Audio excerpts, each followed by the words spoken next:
Բարև ձեզ, հարգելի հայրենակիցներ, այսօր քննարկում ենք մենք տնտեսական հանձնաժողովի նախագահի թեկնածությունը։ Պարոն Թունյանը ներկայացրեց իր նկատառումները, մենք իհարկե սպասում ենք իրանից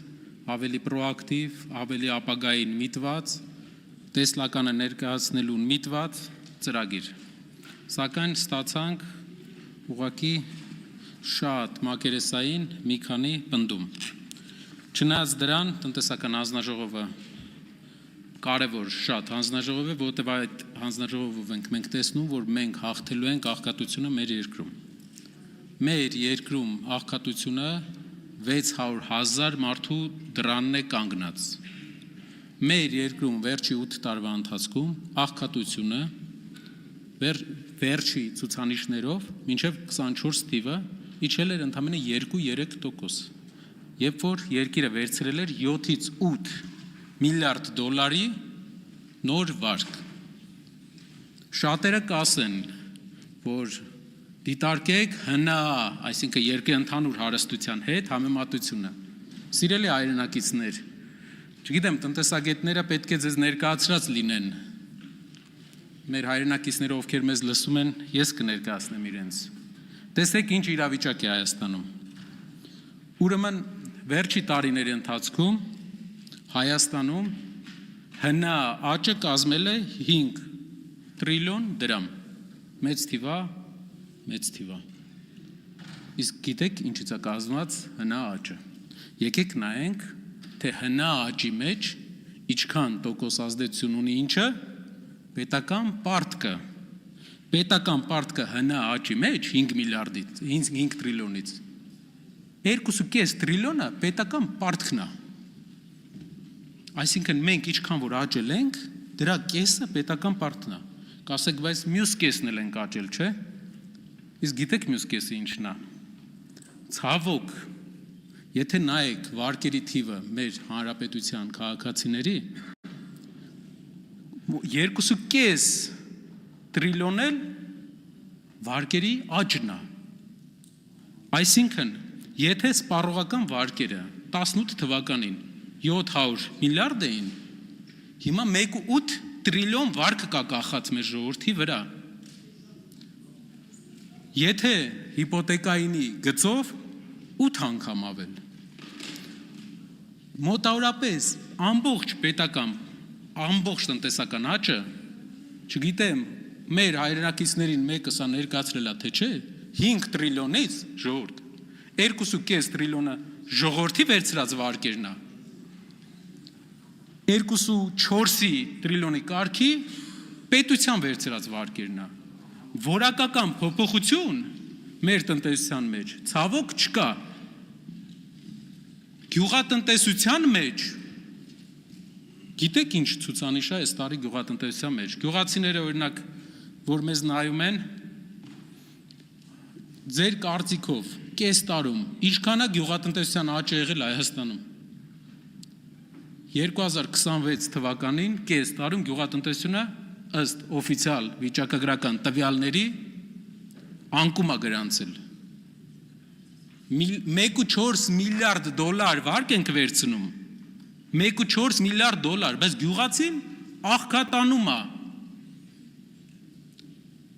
Տնտեսական մոդելի կարդինալ փոփոխություն է պետք։ Այս մոդելով մենք Լիբանանի օրն ենք ընկնելու։ Կոլեգաներից եւ մեր պատգամավորներից հարցեր են հնչում, թե ինչ կլինի, եթե սնանկություն հայտարարի երկիրը։ Ինչ կլինի։ Կմտնի միջազգային ֆինանսավորում, ֆինանսական կառույցների կառավարում։ Միջազգային ֆինանսական կառույցները կսկսեն թելադրել մեզ ինչ հարկեր, ինչ աշխատավարձեր տալ եւ չտալ։ Դա եղել է Լիբանանի օրինակով, դա եղել է Հունաստանի օրինակով։ Հունաստանը 15 տարի է ծախսել, որ հետ գա նույն մակարդակին, բայց Լիբանանը դեռ հետ չի գալի։ Իսկ գիտեք ոնց էին տների գները Լիբանանում մինչև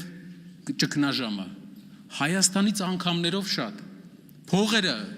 նույն ակտիվություններ, բայց Լիբանանում մի բան չկար, արդյունաբերություն չկար, գյուղատնտեսությունը չզարգացրին։ Հիմա ասեմ ինչ վիճակա մեր երկիրը հիմա։ Բնական, շատ տրամաբանական մի հետաքրքիր հանգույցի վրա ենք։ Ռեկորդային թանկ պղնձի գին կա։ Պղինձը մեր արտահանման նշանակալի մասն է։ Ռեկորդային թանկ 12,000-ից ավել է անցել։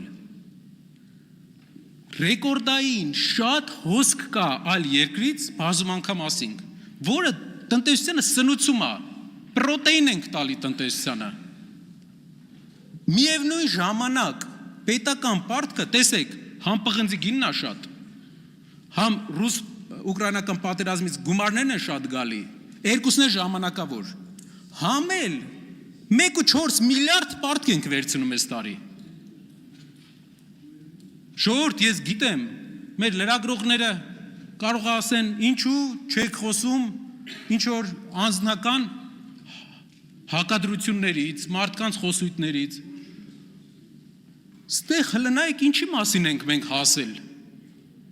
Պղնձի գինը բարձր, գումարները գալիս են, 1,4 միլիարդ պարտք ավելանում է, գյուղատնտեսությունը ընկնում է։ Ու այդ ամբողջ ժամանակահատվածում դրել ենք փոքր բիզնեսի հարկերը կրկնապատկել ենք։ Տնտեսական քաղաքականություն, որ ասում ենք, դա, գիտեք, գործընկերներից մեկը ասեց, այս ընտանիքը կառավարի այն ընտանիքը, այ մարդ, թող հայկական ընտանիքներ յան ազգանունով 1000, տասնյակ հազար հայկական ընտանիքներ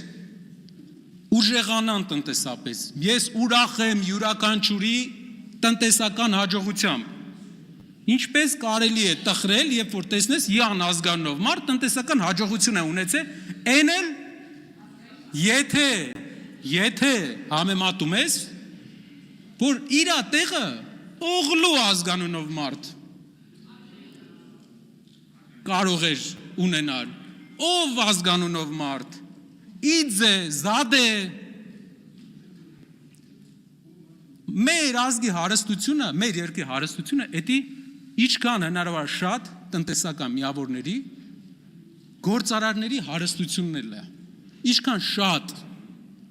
լավ գործերը գնա այս ժողովրդի մոտ, այդքան երկիրը հարստանում է, հակառակը չի։ Մի օրինակ բերեմ, պատկերացրեք թերթ եք կարդում Նիկարագուայի մասին։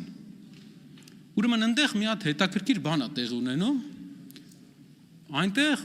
մի գործարարից վերցնում են սպորտզալ մի հատ։ Սպորտզալ։ Ու Նիկարագուայի ազգային ժողովի փոխնախագահի տրեյները դառնում է այդ սպորտզալի տնօրենը։ Ես իհարկե վստահ եմ, որ Նիկարագուայի ազգային ժողովի փոխնախագահի տրեյները մեծ գործ արել, ես դա տեսնում եմ եւ վստահ եմ շատ մեծ գործ արել, բայց ժողովուրդ ջան, վերնագրերը նայեք, ուր ենք հասել, ինչի ենք հասել, չի կարելի ունես զրկումով կառուցել տնտեսություն, մարդկանց հնարավորություններ տալով է միայն հնարավոր կառուցել լավ տնտեսություն։ Շնորհակալություն։ Շնորհակալություն։ Այնուամենայնիվ ինձ թվում է ոչ ոքս դեմ չենք լինի, որ Վաղինակ Վարդանովը օրինակ տնտեսական հաջողությունների հասնի, պարոն Կարապետյան, կամ կնյազ Հասանովը։ Հիմա էլ հետո էլ երբ ուզեք, եթե ազնիվ է որևէ խնդիր չկա։